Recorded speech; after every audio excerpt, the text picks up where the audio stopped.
রয়েছে কৃষকদের একটি মাঠে। এটি মেহেরপুরের গাংনী উপজেলার একটি মাঠ। কৃষকদের কষ্টে অর্জিত টাকা ট্যাক্সের মাধ্যমে বেতন হয় এদেশের কৃষি অফিসারদের। কৃষি অফিসাররা কি আদৌ আসেন মাঠে? কৃষকদের দেন পরামর্শ, কৃষকদের খোঁজ খবর রাখেন, বাকি সরকারি যে সকল সহযোগিতা আসে বা প্রণোদনা আসে সেটি কি আদৌ কৃষক পর্যন্ত পৌঁছায়? সেটি জানতে এসেছিলাম গাংনী উপজেলার বেশ কয়েকটি মাঠে। আজকে গাংনী উপজেলার বেশ কয়েকটি মাঠ আমরা ঘুরেছি, কৃষকদের সাথে কথা বলেছি। কৃষকরা বলছেন তারা কোনো কৃষি অফিসারকে আজ পর্যন্ত চোখেও দেখেননি।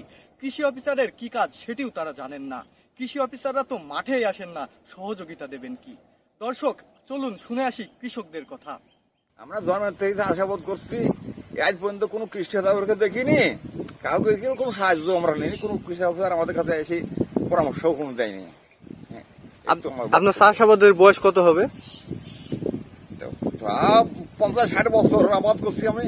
এই 60 বছরে আজ পর্যন্ত কোনো কৃষি অফিসার না, আমরা তাদের দেখেই নি। অন্য অন্য জায়গাতে কৃষি অফিসার মাঠে ঘুরে বেড়ায়, আর আমাদের এখানে কেউ আসে না। হ্যাঁ, আমরা কাকে কি বলবো, কাকে সাহায্য যাবো ডাকতে নিয়ে, এত সমস্যা বাবু। কৃষি অফিসার কি, ওটা দিয়ে কি করতে হয়, কেমনি কি করতে হয়, কোনো চাষি জানে না। আজ পর্যন্ত আমরা কৃষি অফিস থেকে যে একটা কোনো সরকারি কোনো সাহায্য, কোনো সহযোগিতা এগুলো তো পাইনি।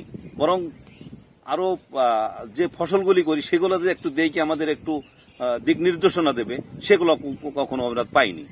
তো যাক, সব মিলিয়ে কৃষি অফিসার যে এসি রুম পাইছে, সরকারি বেতন পাইছে, তারা ঈদে আসলে পর বোনাস পাইছে, তাদের এক টেনশন আছে নাকি? টেনশন তো চাষিদের, টেনশন তো সাধারণ কৃষি অফিসারের না। কৃষি অফিসার আসলে সে কোন কিরকম মানুষ, কিরকম তার কাজ, মাঠের কি কাজ, ও ছাড়া চাষিরাই ভালো বোঝে।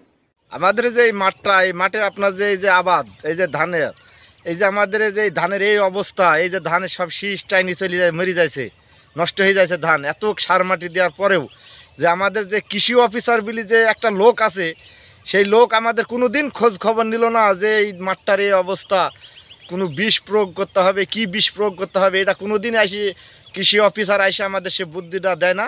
আপনার হয়েছে এই কৃষি অফিসার কোনোদিন আমাদের, আমরা এত বীজ দিই, আমরা এই ধানের মাছ মারা ঠেকাতে পারছি না, কিন্তু কৃষি অফিসার কোনোদিন আমাদের পাশে আসে না, কোনোদিন আমাদের এই মাঠ দেখে না। এই অবস্থা আমাদের, এই ধানের এই পরিস্থিতি আমাদের এখন, এই অর্থ এই দণ্ড করে এত খরচ খরচার করে পরে আমাদের ধান দেখে না এই অবস্থা হয়ে যাচ্ছে। আমি আমার 25 বছর বয়স, আমার 10 বছর বয়স থেকে আমি আবাদ করি। তে আমার বয়সে আমার মাঠে অনেক আবাদে আছে বিভিন্ন রকম। আসলে আমাদের কোনো কিছু অফিসার আমাদের আসি কোনো যে কোনো একটা ফসল করবো, আমাদের সাথে এসে কোনো পরামর্শ বা কোনো সাহায্য বা বছর অনুযায়ী যে আমাদের সরকার থেকে যে সাহায্য যেগুলো আমাদের আসে, আসলে এগুলো আমাদের, আমরা তাদের সাথে দেখা হয় না, যে আমাদের তাদের সাথে পরামর্শ নেব এগুলো আমরা বলতে পারিনি কাউকে। এলো আমাদের চাষির যে আমাদের একটা বছর অনুযায়ী আমাদের যে এখন যে বৃষ্টি কম, আমাদের যে বিভিন্ন রকম আমাদের আবহাওয়াতে যে আমাদের বিভিন্ন চাষি মার খাই যাচ্ছে, এগুলো আমরা যে একটা পরামর্শ নেব, এ ধরনের যে আমাদের সাধারণ যে আমাদের মাঠের চাষি এগুলো যে তাদের কাছে বললে আমরা সেগুলো লোকগুলো আমরা পাইনি। আমরা বিভিন্ন জায়গায় শুনি যে সরকার থেকে সাহায্য করে, এগুলা বিভিন্ন রকম সার দেয়, আমাদের অনেক কিছু সহযোগিতা করে, এগুলো আসলে আমরা কারোর সাথে দেখা হয় না, যে আমরা কোনো কিছু আমরা কারোর কাছে অভিযোগ করতে পারি না, তাদের সাথে আমাদের দেখাই হয় না। আমাদের অনেক রকম এখন আমাদের তো ফসল অনেক রকম হয়েছে আগের থেকে, দিন যত যাচ্ছে পরিবর্তন।